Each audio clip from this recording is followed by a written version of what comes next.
किसका रास्ता देखें, ए दिल ले सौदाई, मीलों है खामोशी, तन्हाई, भूली दुनिया मुझे भी तुझे भी, फिर क्यों आँख भर आई।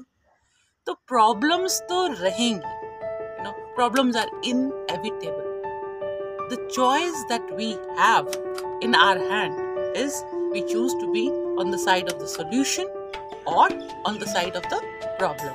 ये हमें ही चुनना है कि हम किस तरफ अपने जीवन को ले जाना चाहते हैं, on the positive side or on the negative side. By being positive and focusing on the solution, one way or the other, you will find the solution to problem.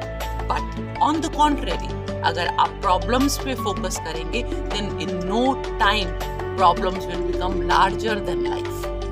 और वहाँ से कोई बचाने भी नहीं वाला, हमें ही अपने आप को वहाँ से उभारना है.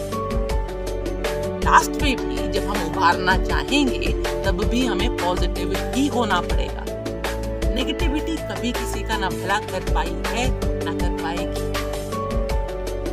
कुछ सिचुएशंस ऐसी होती हैं जो आउट ऑफ कंट्रोल होती हैं, हमारा बस ही नहीं चलता. जब हमारा बस ही नहीं है उन सिचुएशंस पर जिन्हें हम कंट्रोल ही नहीं कर सकते, तो ओवर थिंक करने से या सोचते रहने से, what is over thinking? Overworked mind. सोचते रहो, अपने ही विचारों के जाल में खुद ही हम फंस जाते हैं और फिर in no time we realize कि इतनी एनर्जी वेस्ट कर दी, इतना टाइम वेस्ट कर दिया, and we achieved nothing out of it. Demotivate हो जाते हैं.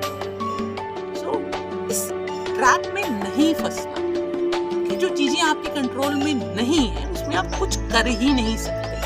तो ओवर थिंक करके या why question, why me, why is it happening to मी,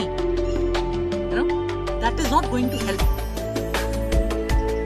तो जो चीज आपकी हेल्प ही नहीं कर पाएगी उसे दोस्त क्यों बनाना? किसी को भी अगर आप अपनी कमजोरी दिखाते हैं तो ये कुदरत का कानून है कि आता जाता आपको थप्पड़ मार जाएगा. तो हम अपनी कमजोरी क्यों अपने माइंड के हाथों में नहीं कि हम इस चीज से भयभीत हैं या वी आर फेयरफुल और we are not equipped enough to face the situation.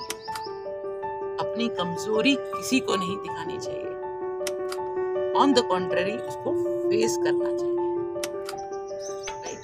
कोई भी प्रॉब्लम ऐसी नहीं है जिसका सॉल्यूशन ना हो, तो उस जाल में नहीं फंसना, क्योंकि कोई भी चीज लाइफ से बड़ी हो ही नहीं सकता.